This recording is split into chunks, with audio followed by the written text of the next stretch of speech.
Hey guys, Sublord here, back again with another action figure review. Today we'll be taking a look at the DC Multiverse Kryptonite.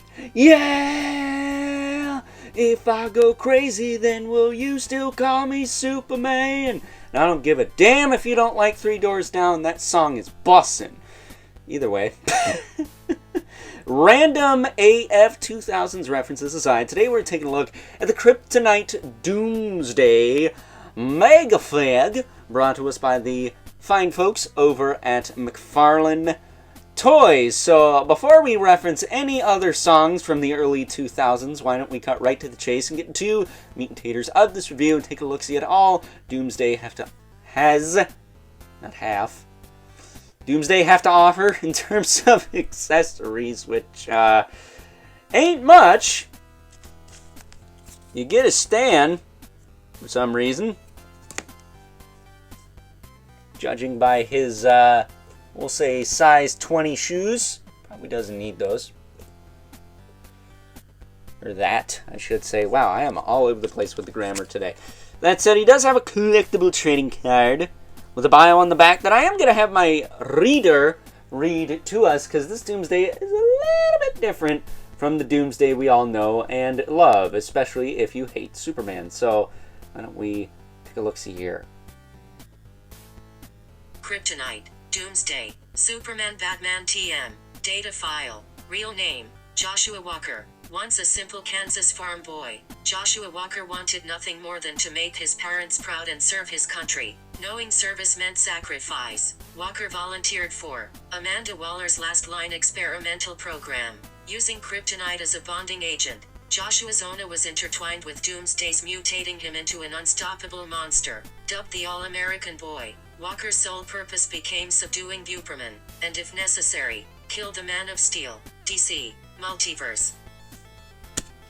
And there you go. Josh Walker is this version of Doomsday. They used some Doomsday DNA and some Kryptonite, infused it in the guy's DNA, and he mutated into this ugly SOB. So, some notes, in case you were wondering how he compared to the more traditional looking Doomsday from the Target exclusive 2-pack with Superman. Here he is. This new one's a lot darker in terms of the skin tone, but in terms of the rocks all over his skin and whatnot, those are significantly brighter because they look blacklight reflected to me. But between the two figures, the main difference is the head sculpt. We got the traditional Doomsday head sculpt, complete with the ponytail that kind of looks like bunny ears, and the hinged jaw. Well, this guy has a hinged jaw. He's got some snaggle teeth looking features there, and then he's got the long hair too. So we'll take a closer look at that when we look at articulation. But getting this Doomsday out of the way, I will say one thing that this Doomsday does a little bit better than the other one. Not as loose, at least not for a first try. I will say this knee on mine is a little loose, but other than that, nothing is overly loose, not enough to where I need to write in about it. Although I know that the fine folks over at Big to Bad Toy Store would help me if I needed to get a replacement, so shout out to them for quality customer service, as always. But, yeah, you can see his snaggle teeth kind of prohibit his jaw articulation, so he doesn't get a ton. It's not the tightest thing ever, but it doesn't get much range, and it doesn't just flop down, so it's good enough. I will say the hair is long, kind of half, he's kind of balding on the top, and then he's got the hair like, he's got like the long hair version of the Red Foreman from that 70s show. That's pretty hilarious. But that kind of gets in the way of articulation. He can't look side to side very well. Maybe if you heated it, you might be able to get something better out of that, but as it stands, it's very limited because these spikes do get in the way. So if I can get his darn noggin back on track here, yeah, see, it's just getting caught everywhere. I feel like this clump of hair should have been over here. There you go. But, yeah, it's just really prohibitive of his articulation in the head there. So you're not going to get a ton. He can look down a little bit. He can look straight on. But, again, not the best. Again, jaw articulation, but mind the snaggle teeth. They are very long. Shoulders go out to the side. They go back down. They rotate forward and back. He does have that butterfly, so you get some range out of that. Single elbow with rotation. Swivel at the wrist with the same kind of hinge in the arm as opposed to the wrist itself. Not a fan of that, but it is what it is. Torso, much tighter than before, but the swivel is still whatever. They use that weird rubbery condom socket piece on this guy as well, so you can pop it straight off if you want and adjust his height. Although this thing barely fits on frame for me, so I don't know why people are saying he's too short. He does have a bit of crunch forward, not so much back, but I think it works just fine. He does have a waist twist that is fairly tight as well. So definitely tighter this time around. This hip, on mine anyways, is not the tightest going out, but moving forward and back, it's fine. Thigh cut works okay. This hip, however, this one has a nice click to it. Works fine.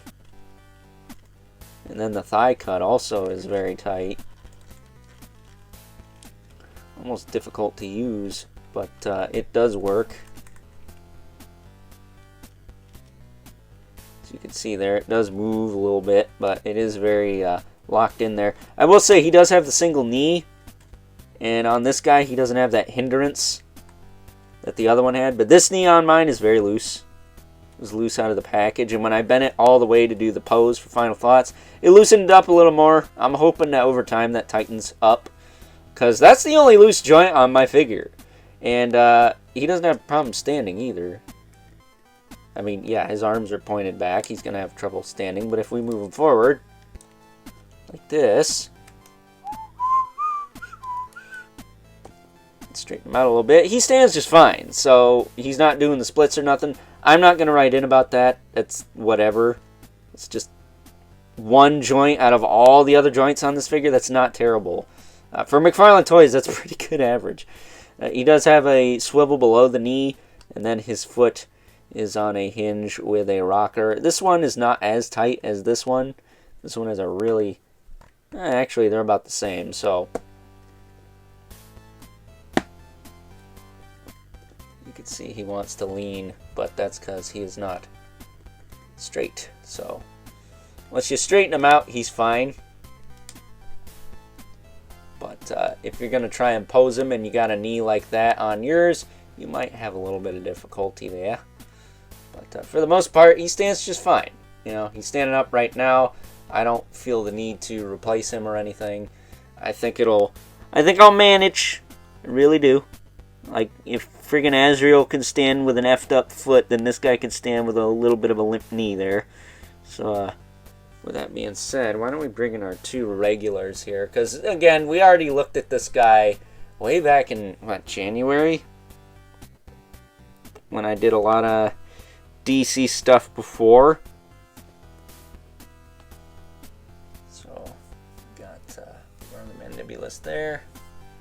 And the infamous Mkyle Spawn. Right there.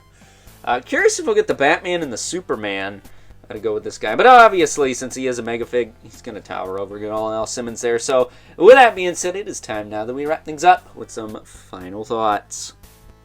Overall, and if you missed out on the more traditional looking Doomsday that came with the battle-damaged Superman and are just looking for a placeholder until McFarlane Toys gives us a chance at getting a more traditional Doomsday by himself later down the line, then this is your best bet. And in all honesty, I don't think it's a bad rendition of the character. It's definitely different. It's not traditional. It's not even the same guy. But at the end of the day, the fine folks over at McFarlane Toys do at least one thing right, and that is make a badass monster figure. And that's exactly what this is, as long as you can get past his snaggle teeth there. So, with that being said, I hope you guys enjoyed this review. Until next time, catch you guys later.